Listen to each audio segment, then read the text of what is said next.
But when I got saved, the day I got saved, I said, you know what? Maybe there is hope out there. Maybe there is a reason to live. And I sure found out there is. Words fall short, but I am sure there'll never be anyone like you. You're strong like your father, even when you were scared. When I was in trouble, you never left me there. And you love like your mother, like there's nothing to lose. You're an unsung hero, so I sing this song for you.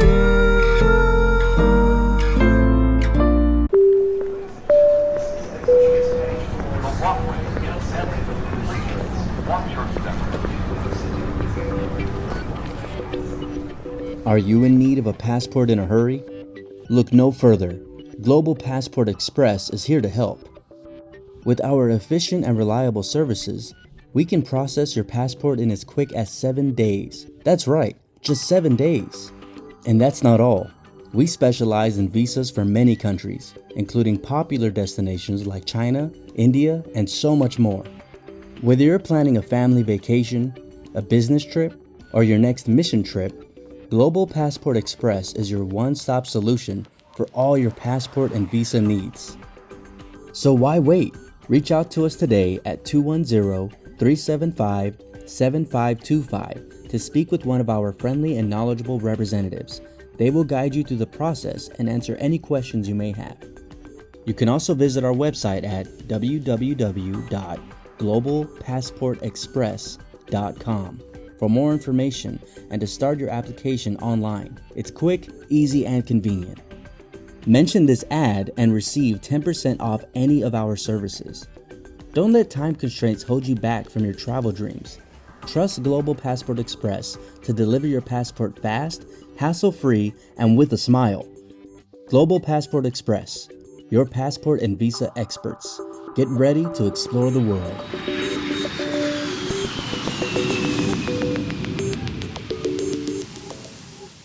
All right. Welcome to Unsung Heroes. This is Melissa Canage, and we're privileged to have Carmen Morales with us today. Welcome to the show, Carmen, and thank you for being with us today. Thanks for having me. Yeah. Carmen, for those who don't know you, would you please introduce yourself with a short conference-style report about where you and your husband are, where you're serving God, what God's been doing in your life lately, and then we'll jump into your testimony. Okay. My name is Carmen Morales. My husband and I pastor in Norfolk, Virginia. We've been here for the last 19 years, makes it this year. Wow. And we're having a blast. It's been a great time being here, just watching the city, change, people's lives change. We're in a military town, so a lot of people come and go. And it's sad when you see them go, but it's great when you hear that they're, joining other fellowship churches where they got restationed and everything. But I'm originally from New York. Was born and raised in New York.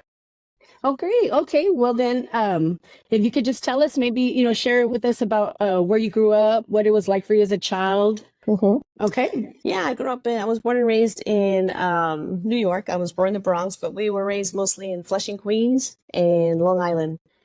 And my first memories aren't too good. My first memory was around when I was 2 years old. And my mom and dad fought a lot. They were never married.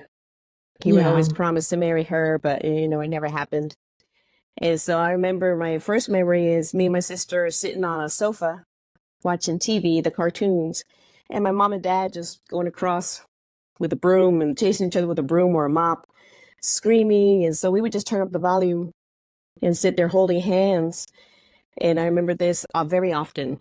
We would hide under the bed at night when they were fighting, and we would hear all the commotion in the bedroom next door, scared of what we would find in the morning. But that's what actually got me into singing and music, because my sister would sing to me to calm me down. Really? Okay. Under the bed, yeah. Wow. So you and I, Carmen, we don't know each other very well, so I didn't even know you were into music and singing. So yeah.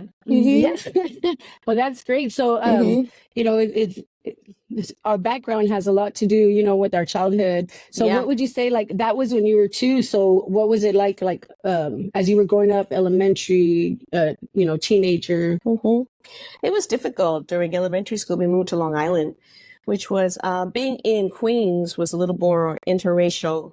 Everyone was different backgrounds, but moving to Long Island, it was predominantly a white neighborhood where we moved into. So this is the first time I experienced a prejudice. And so experiencing that for the first time was new to me, and I didn't realize that I was so different. I never thought of myself that way.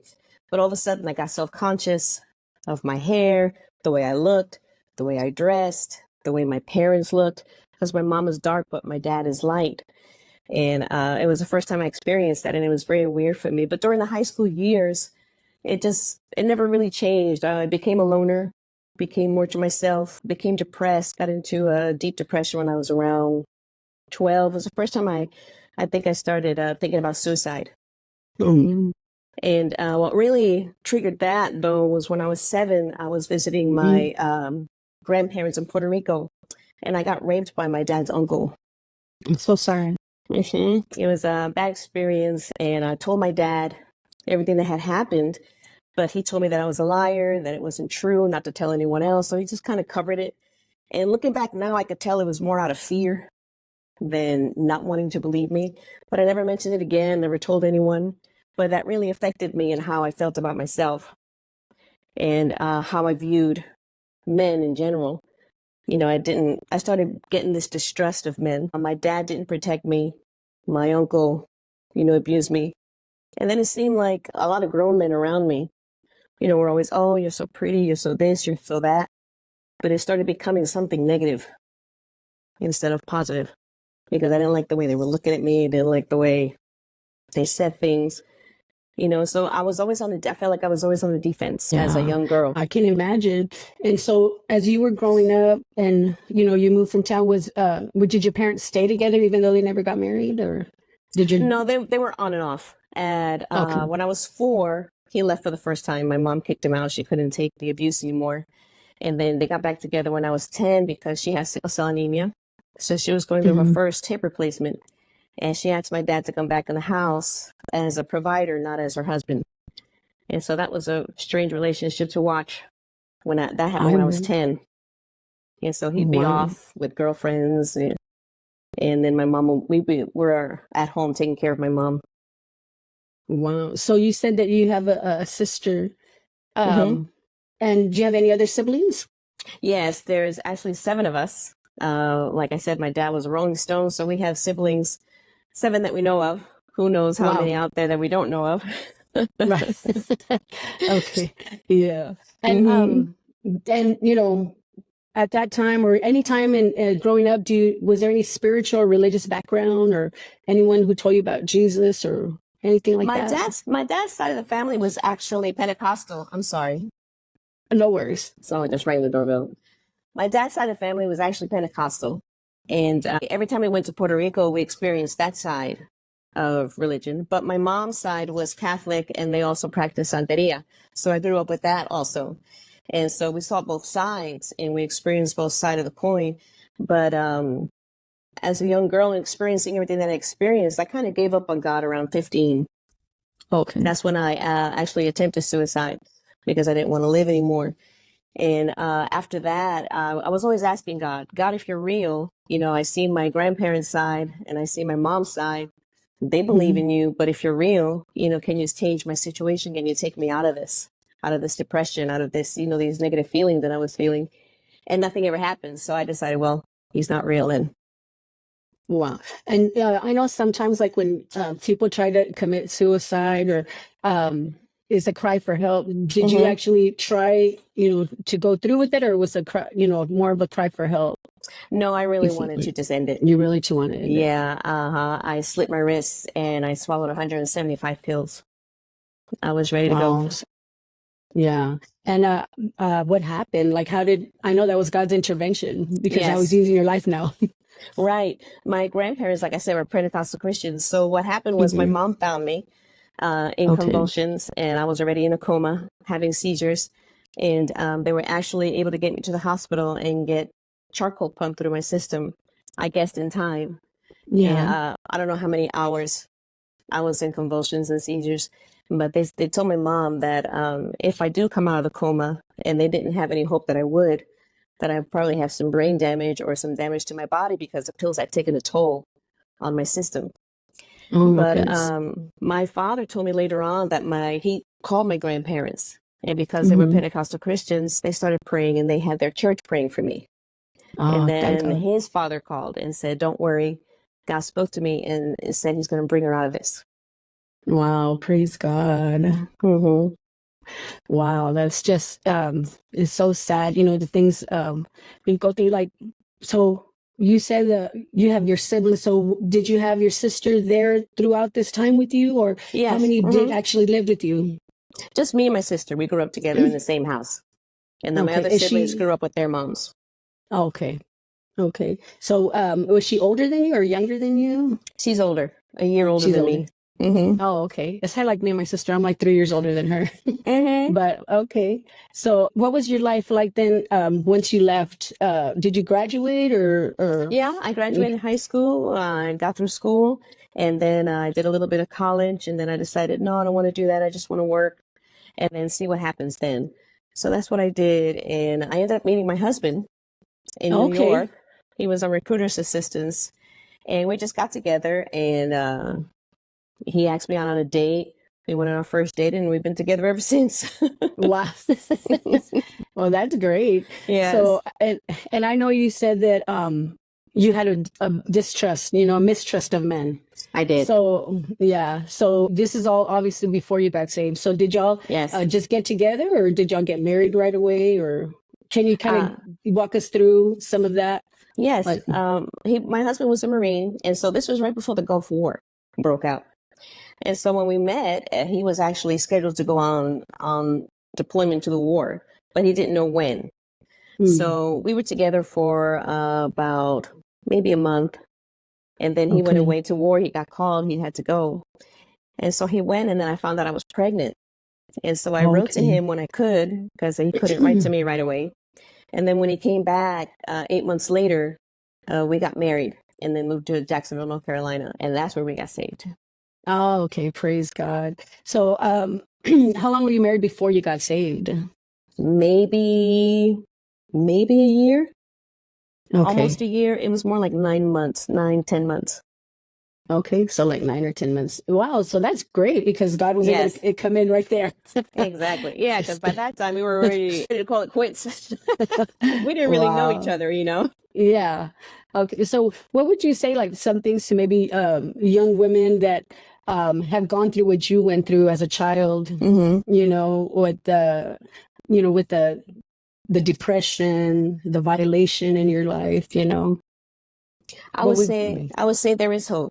No matter how deep the pain, no matter how long it's been going on, there is a God. Don't give up on Him just because you don't see things happening, and don't count on relationships to heal you. That's the okay. mistake that I made. I felt that marrying my husband or being with boys would fix the pain, and that maybe they would take it away and fill the void. But only God can fill that void, and only God can Yes. make you whole. Because everything that I felt, I brought into my marriage. And so Yeah. it wasn't like this, wonderful, beautiful thing. It ended up being this volatile Hmm. hurricane kind of marriage where we were both fighting each other. He didn't trust me, I Yeah. didn't trust him. And so for Hmm. the first 3 years of our marriage, we did nothing but fight because both of us wanted control Right. because we both didn't trust. And Okay. so I would say, wait on God. Let God be your Mm. healer first, and then think about relationships later. You'll be Very more ready good. for it emotionally and physically. Very good. And can you go into maybe you were saying about your sister? Hmm. She would sing to you. Yes, Can she you tell us would. a little bit more about what part did music play in your life growing up? Because you said you got into it. Was it Hmm. after salvation or before salvation? Before salvation, way before Okay. salvation. With we would sing nursery rhymes because it's all that we knew. At 3 or 4 years old. So she would sing to me and it would calm me down and it would have that effect on me always. So every time I felt in turmoil or I felt depressed or I felt anything, even joy, I would turn to music and music would speak to me. And it Mhm. still does. That's why I fell so in love with worship, praise and worship, because every time I feel, you have your down days and your bad days, even as a Christian. And so when that happens, I just put on my praise music, I start singing, and it lifts me up right away. And so Oh, it's good. had that, it's very important to me. Plus Yes. my family they're all musicians. Yeah. Okay. Oh, your It family runs in the is. family, yeah. Okay. Is that on your mom's side or your dad's side or On my dad's side. your dad's side? Okay. Yeah. And so before salvation, I know you went through all this and your family was praying for you, but did you ever have a time where you felt like God spoke to you or you had like a supernatural experience or divine intervention in your life? No, nothing. Never felt anything. There was always this silence. Every time I Right. searched, and yet I was drawn. I was drawn to the Hmm. gospel. Every time I heard it, I wanted to hear more. Every time I went to church, I felt like there was something more I could experience at church even then. But it Hmm. just never happened, not until the day I got saved. Okay. So did you go to church then before you got saved? Yes, we would go to church often. Every Sunday with my mom, we'd go to the Catholic church. And even Okay. married, my husband was like, you know what, we need to go to church. Maybe this will help our marriage. But Hmm. all we knew was the Catholic church. So that's where we went. Okay. Okay. So yeah, you went to the Catholic Church. Mhm. And so can you kind of tell us then how God saved you, like your salvation story? Yes, actually, Perry Dominguez, he was Hmm. the brother in the church at that time, and he came to our apartment complex, and he spoke to my husband. My husband was Okay. cleaning the car downstairs, and then he came upstairs and he said, "We're going to church on Sunday," and I said, "Oh, okay." I'm thinking another church, just something else to Hmm. do. I didn't have any expectations. But when we walked into the church, everyone was so friendly, greeting us, and I had actually had a dream about being there years Okay. before I was even married. And so it Wow. was like deja vu. I said, I've been here before. I've experienced this before. These are the people that I saw in my dream. And so when I Wow. sat down, I felt comfortable right away. I felt more at home. And when we answered the altar call, I didn't know he had raised his hand for salvation. He didn't know that I had raised my hand. But we both knew we needed something. We needed Jesus. And so even though my grandparents being Pentecostal, I never really had that Jesus experience where I Hmm. invited Jesus into my life. To me, there was just another religion. But when I went to the front, I felt different. I felt clean. I felt a weight lifted off. You have that fulfillment all of a sudden, this hope that comes into you that you're like, you know what? Maybe I could do this, because the suicidal thoughts never left. Wow. And so it was always, this is how I live my life before salvation. Okay, if this doesn't work out, then I'll just do it again. But this time I'll make sure it's done right. And that's how I lived, month to month, day to day. But when I got saved, the day I got saved, I said, you know what? Maybe there is hope out there. Maybe there is a reason to live. And Hmm. I sure found out there is.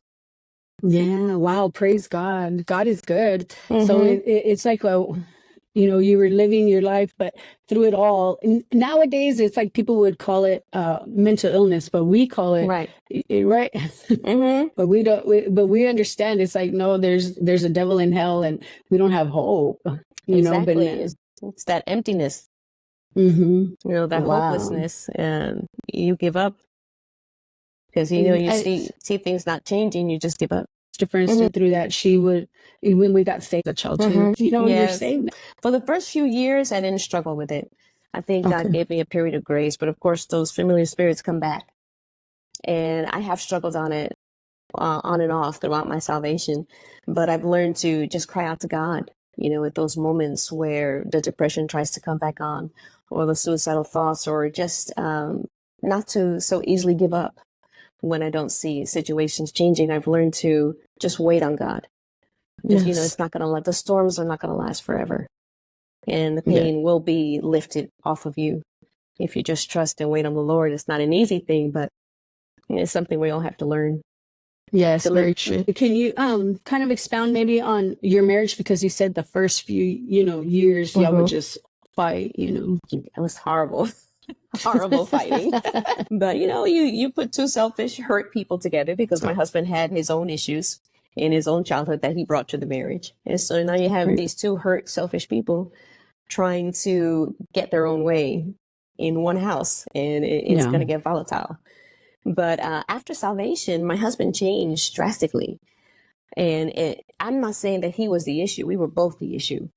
But because he changed so much right after salvation, it allowed me the room to not be so defensive and not be on the defense all the time and trying to take control. Because I saw him change, I said, maybe God can change me too. And so little by little, I started reading the Bible, and I learned that through the Bible and through listening to the sermons that, you can change. It's not going to be overnight. You're not going to wake up one morning and be a different person. But the more you give to God, the more he changes you and you become a different person. You become more like Christ. And so that's what happened little by little. And it was steps where steps of confession, steps of renouncing things, steps of asking my husband for forgiveness for the way I've, behaved toward him, and then forgiving myself and forgiving the people that had hurt me in the past. It was all just steps that I learned, if I let go of these things, I do feel better and I can change myself and be more at peace.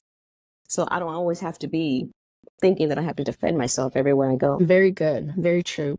And let me ask you, I know before we started, I was asking you if you have children. Mhm. So how was that? You said you got pregnant. So did you have your first child before salvation, or it was Yes, during? before salvation. He was 6 months when we joined the church. Oh, okay. So your kids grew up in church. And how you said you have how many children? 3, 2 boys and a girl. 2 boys and a girl. Okay. Mhm. And so how was that for you, raising your kids now with everything that you went through in your past? Did that affect your parenting? Or, I know some ladies get very overprotective. Just, you tell us. Yes, I was very overprotective. I didn't like to leave them anywhere. If they didn't like a certain person or they shied away from someone, I took it seriously. I didn't dismiss it and make them be with people they were uncomfortable with. They were always with me. They did go to school, but at a certain point, I started homeschooling them. And even with my mom and people in my family, I was very careful who I left them with. And so they grew up mostly with me. Okay, that's good. And so how's your relationship with your children? Oh, it's great. We're very close as a family. We're always getting together for dinner and going out, and all my grandchildren are here, thank God. So that's a real blessing. Yes, thank God. How many grandchildren do you have? 6. I have 5 grandsons and 1 granddaughter. Oh, okay, great. I have 3. Yeah, that's Yeah, nice. 2 grandsons and a granddaughter, and I love my grandkids so much. Yes, I love being a grandmother. Yeah, that's great. Okay, so you and your husband got saved. So can you tell us maybe a little more, maybe like of your discipleship experience? Oh, yes. The church was about 125 people, so we were in a good core group. And little by little, we learned, how to act more like Christians and live a different life. And I got to be honest, when I first joined the church, I didn't realize this was a life change. That I thought it was just get saved, you feel better, okay, now you go on with life. And, you don't make the same mistakes again. But I realized this is something that you give yourself to. This is a lifestyle that you decide whether you want to live or don't want to live. And I decided early on in my salvation, I said, you know what, there was nothing that I found in the world that was worth living for. This is where I found my worth and my stability. So I'm going to stay here. And wherever God takes me here, this is where, we're going to stay. And so my husband, like I said, he changed drastically, never went back to the same person that he was before salvation, which I saw as a big miracle. And he got his healing, in his spirit for the damages that were done to him as a child and the way he grew up. And like the same way I was able to forgive my dad, I was able to forgive the people in my life. He was able to do the same thing. And so together we've grown stronger in the Lord, but also stronger for each other. I saw, not so much that I had to fight my husband. I saw him as someone who could really help me, someone who could really lift me up and support me when he found out about the abuse that I had gone through in my life. I thought he was going to reject me just like everyone else, think, oh, I didn't know she was dirty, stained like this. But he actually just embraced me. And every time it was, he was just more tender and more gentle.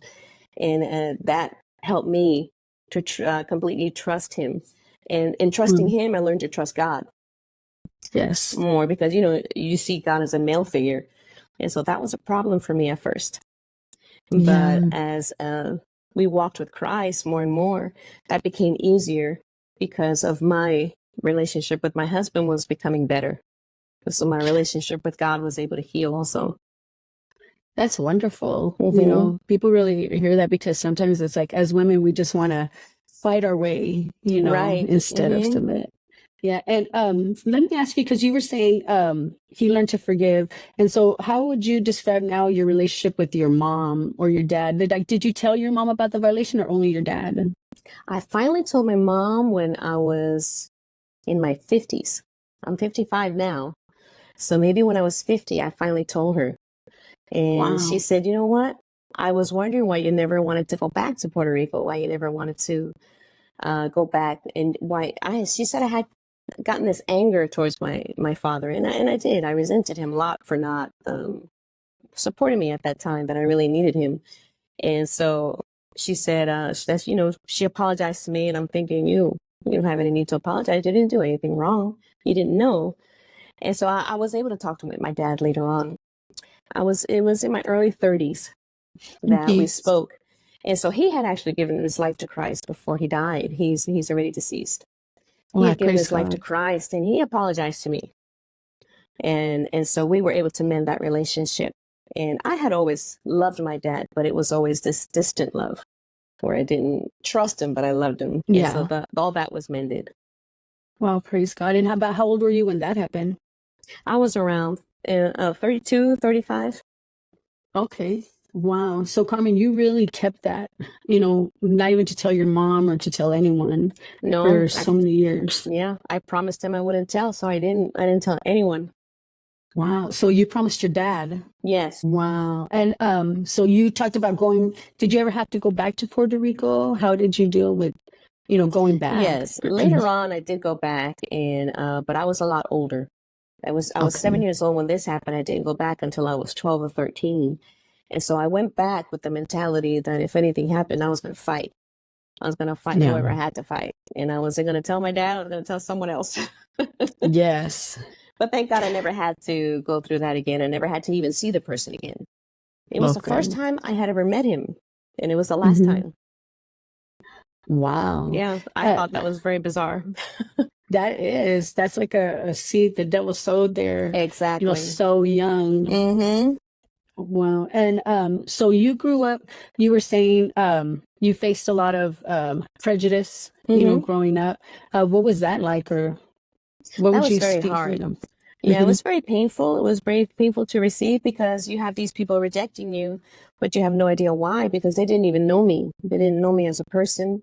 They didn't care to know me. And I remember making friends, a few friends in elementary school. And I had this one friend, Rachel. We became very close, and I loved being with her. We were always together. We ate lunch together. But then she invited me to her house, and when her mom opened the door, her face changed, and I saw the face change. And Wow. so we played that afternoon, but then next day at school, my friend Rachel told me, she said, my mom said I can't be friends with you anymore because you're black. And I said, I'm not black. Did you tell her I'm Puerto Rican? I'm not black. Oh, And so she said, I'm sorry. She said, you're black and I can't be your friend. And I said, okay. I mean, what can you do? You can't force someone to be your friend. And so it was mostly wow. like that. I've experienced a lot of that. And a lot of my depression came from that rejection. Okay. So, I grew up in the South, and we really, I'm 50 years old, and being a Hispanic, we dealt with some, prejudice, but not to Yeah. that extent. And so, to have to deal with that. So, what would you say, like, to someone going through that, or feeling that, um, hmm in your eyes or your thoughts, that's what made you feel rejected? Yeah, it made me Correct. feel less than. Instead of looking at it and saying, you know what, these people don't realize what they're doing. This is probably a learned behavior that they learn to dislike other people just because they're of a different race or of a different color and a different ethnicity. But I would say be strong enough to be proud of who you are, that, not everyone's the same.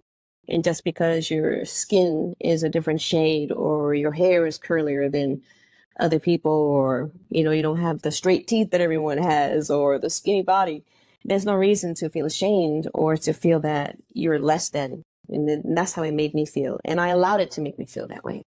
Because at home, my mom always gave me the confidence to be who I am and to be proud of who I was. But every time I went outside anywhere in Long Island in my area, it was always that feeling of I don't belong here. I'm not like these people. They're never going to accept me. And I think because I held them at a distance, I really wasn't accepted, but I wasn't approachable either because of I didn't want to be rejected. I didn't want to keep getting rejected. And so I always say, don't push people away thinking if you talk or if you make the approach, they're going to reject you. They may not, but it's not your issue, it's theirs. Very good. That's very true. That is very true. People that have been hurt or gone through rejection, I was listening to, I think it was Pastor Dwayne Puglisi preaching about rejection, and so we do get that mindset, like I'm going to hold back because they're not going to accept me. Right. Wow. Okay. So, did that affect you, like as when you first got saved, maybe making relationships in the church? You know what? It didn't. By that time, everyone was so loving and approached us with such open arms. It is the first time, where I experienced different races in one place and everyone got along. So, and especially in the South, we were talking about North Carolina.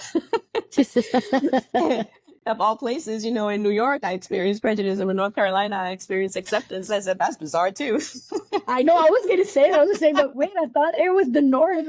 Exactly. But no, I had no problems at all because everyone was so embracing and so open, and they never asked me, what are you? They just took me in as a family member, and we've been like that ever since.